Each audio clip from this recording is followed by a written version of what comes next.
Well, greetings.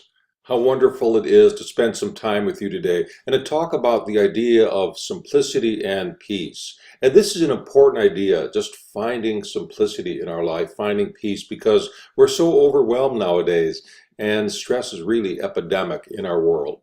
I think even just to look outside, and here it's by the way, a beautiful cloudy day in Portland with a little bit of blue shining through the sky. And a little while ago, as I was coming to my office to do this video, I saw a beautiful bluebird out on the patio. And just to see that and immerse and engage and to see that bird for just a moment brought a sense of peace and stillness where the mind got quiet. And so we're going to talk today about how we can do this. And I see simplicity and peace, and that's one of the chapters actually in my book Reflect, and I'm going to cover some of the ideas in there today about bringing this into our life. But I see simplicity and peace as for one thing, it's a skill, and we can develop the skill to, for example, have peace with our own mind, our own thoughts. This is very troubling for a lot of people. Anxiety is on the rise. And so how can we possibly find peace with that? How could we even think of the mind as a pool of still water? Often it's very turbulent, right? And when it's turbulent, you can't see anything reflecting off that water. But when the water quiets down, it reflects everything, the trees, the clouds, everything around it, and there's a sense of clarity. And so that's what we'd like to cultivate. And so that's the skill of developing simplicity and peace within. It's also an awareness of how I'm engaging with my environment, and I am letting things steal away my precious attention in this moment. And that happens, right? A lot of things are trying to grab our attention, whether it's technology or other kinds of advertisements or whatever it is, pop-up windows, right? These things are trying to focus us for their own purpose. So how can we learn how to guard, to buffer, to step back from some of that? And the third thing is just to appreciate, it's kind of an attitude of simplicity and peace, is to appreciate what is around us and to kind of revalue it and reflect back on it, because our emotional systems really get tapped into getting and wanting newness all the time. And that's kind of what triggers us and triggers the dopamine in the brain. Maybe you've heard of that. And how can we also step back and look at something that maybe we've had in our life for a while, but reappreciate it, revalue it? And you could think of that as gratitude or just appreciation. But in doing that, we're overcoming that need for more and instant gratification, right? This is just gratification, resatisfaction of what is already present in our lives. So let me go through just a few of these, and maybe these will resonate with you. And so I'm going to cover something for each one of those three categories: developing the skill of mindfulness, noticing how to work and buffer ourselves from what is out there, and then just appreciating the ordinary. So the first one here, I'd like to read you. This is actually the first reading in the Reflect book. And it says, "It's impossible to hold on to a river, but you can flow with it. Feelings and thoughts are droplets in an endless river flowing out to the ocean. None are final, so why hold on to dissolving droplets?" And of course, we do often hold on to thoughts. We can ruminate, we can be anxious and repeat those over and over.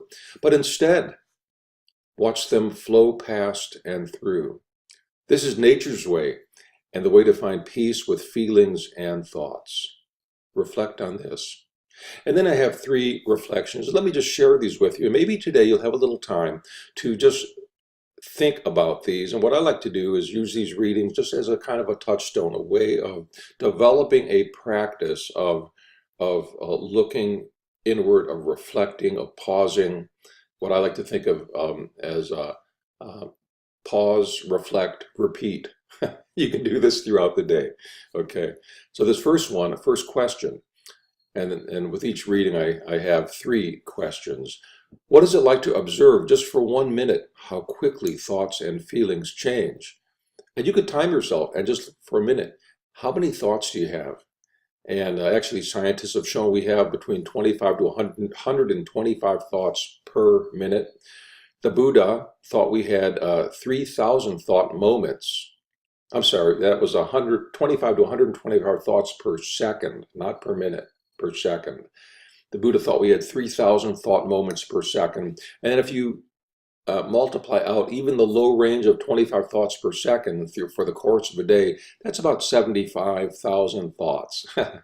And how many of those tell you something really profound about who you are? And I like to ask that question whether I'm doing workshops or even just reflect on it myself. And so that I can see I don't have to take those thoughts so seriously, right? Many are just habitual thoughts, conditioned thoughts, reactive thoughts. And how many of those thoughts are actually accurate, right? So it's a good practice to kind of look at and observe just for a minute how our thoughts can move. How can noticing this flow be useful? As we notice, maybe we can notice how we don't have to grab onto them. For one day, what is it like to be a keen observer of your thoughts, watching them pass by as fleeting or temporary visitors? And they really are visitors, right? You don't have to invite them in to stay on your couch for 8 years. You can just notice them and and change your relationship to your thoughts by doing this practice. This is a very important practice in starting to notice the nature of mind, just disengage from grabbing on to those thoughts, identifying with those thoughts. Because when we do that, or defining ourselves by our thoughts, when we do that, what happens? Those thoughts will pull us, and they often pull us in unhealthy or unsatisfying directions. Okay, so this is a real important practice to finding simplicity and peace within. Let me go to another one of these, and this is about this next one. These are all in the Simplicity and Peace chapter, actually. And this next one is about that second area I mentioned about how can we become more aware and buffer ourselves and even guard um, ourselves from distractions and uh, and so we can gain more traction in the world. Well, let me read this one to you. This reading says, "Listen for the music of stillness, and you will be with peace. What weapons of mass distraction, I call them WMDs, weapons of mass distraction, block you from deep peace of meditation, reflection, and repose? Distractions of noise, busyness, and technology steal your peace like thieves in the night. Serenity is much closer than you think. Simply seek the music of silence and find simplicity within. Reflect on this." And so here are the reflections. And again, if this resonates with you, think about these questions throughout the day, or you could also journal them. How can you unplug and get more reflective? How can you better tune into the music of the flowers, the earth, and the sky? Let's add the birds, the bluebirds, like the one I saw. And then lastly, what one distraction can you remove or reduce today in order to bring greater calm and simplicity into your day? And I want you to get creative in thinking about that, about just one uh, item that might be stirring up the waters of the mind that you could either reduce a little bit or just um, refrain from today. And then you be the experimenter. You see how this maybe helps you. And when you reduce or move back from one of those, I want you to redirect towards something that can bring you a sense of simplicity or peace. And that's why we're going to look at this third reading right here. And this one is everything in your life is already enough. Step off the treadmill of unquenchable desire, where nothing is ever good enough, where envy and jealousy are thorny companions. When you value and appreciate what is already in your life, you attain liberation from endless comparison and negative emotions. The joy of simplicity is right in front of you. Let go of more and find peace. Reflect on this. And so I'll just mention these questions here. And of the three questions, the last one is also a practice. So I want you to think about that. So the first one, what is it like to be on the treadmill of wanting more, bigger, faster? Think about that treadmill. And what is that like? How tiring that is, how exhausting it is to constantly be on that mental treadmill of needing more. And really, how does that maybe steal your joy or steal away your simplicity? How would it feel to live in the what is as opposed to the what if? And one of the things about a here and now practice, which is what this book focuses on reflecting, getting very much into the present moment, is that uh, we don't have to try to avoid. And sometimes we have a desire or a thirst for something that is taking us away maybe from something unpleasant that's happening in our life. So when I say living in the what is, I mean facing what is really before us, right? And seeing it and bringing clarity to it, bringing compassion to it, self-compassion to it. And in that way, we don't have to hide from it.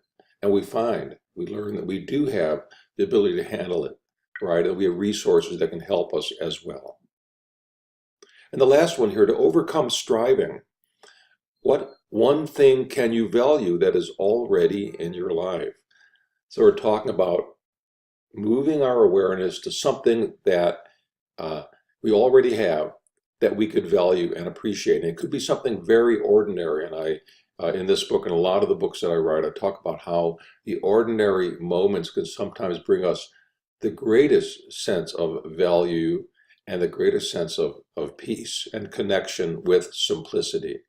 Well, I hope those ideas are helpful to you today and that you start a practice of finding simplicity and peace each day. It's great being here with you today. Thank you.